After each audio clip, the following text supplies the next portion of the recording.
നമസ്കാരം. മലയാളി വാർത്തയിലേക്ക് സ്വാഗതം. രാഹുൽ മാങ്കൂട്ടത്തിനെതിരായ ആദ്യ ബലാത്സംഗ കേസിലെ രണ്ടാം പ്രതി ജോബി ജോസഫ് നൽകിയ മുൻകൂർ ജാമ്യ ഹർജി ഇന്ന് പരിഗണിക്കും. തിരുവനന്തപുരം പ്രിൻസിപ്പൽ സെഷൻസ് കോടതിയാണ് ഹർജി പരിഗണിക്കുക.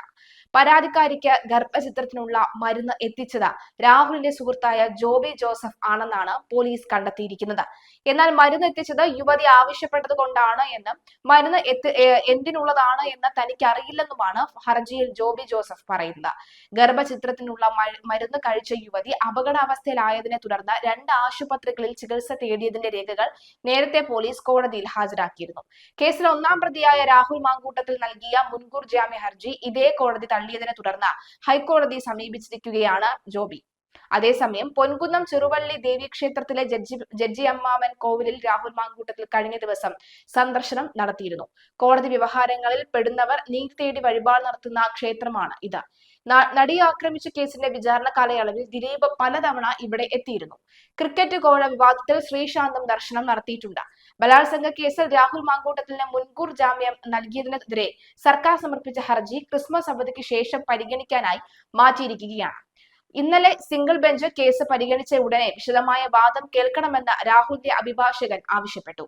രാഹുൽ മാങ്കൂട്ടത്തിൽ പൊൻകുന്നം ചെറുവള്ളി ദേവീക്ഷേത്രത്തിലെ പ്രസിദ്ധമായ ജഡ്ജി അമ്മാവൻ കോവിൽ ദർശനം നടത്തിയത് വലിയ വാർത്തയായിരുന്നു. വഴിപാട് നടത്തി തിങ്കളാഴ്ച വൈകിട്ടാണ് ദർശനത്തിന് എത്തിയത്. ജഡ്ജി അമ്മാവൻ കോവിലിൽ എത്തി പ്രാർത്ഥിച്ചാൽ കേസ് സംബന്ധമായ കാര്യങ്ങൾ ശുഭകരമായി അവസാനിക്കുമെന്നാണ് വിശ്വാസം. കോടതി നടപടികൾ കാത്തിരിക്കുന്നവരാണ് പൊതുവെ ജഡ്ജി അമ്മാവൻ ക്ഷേത്രത്തിൽ എത്താറുള്ളത്.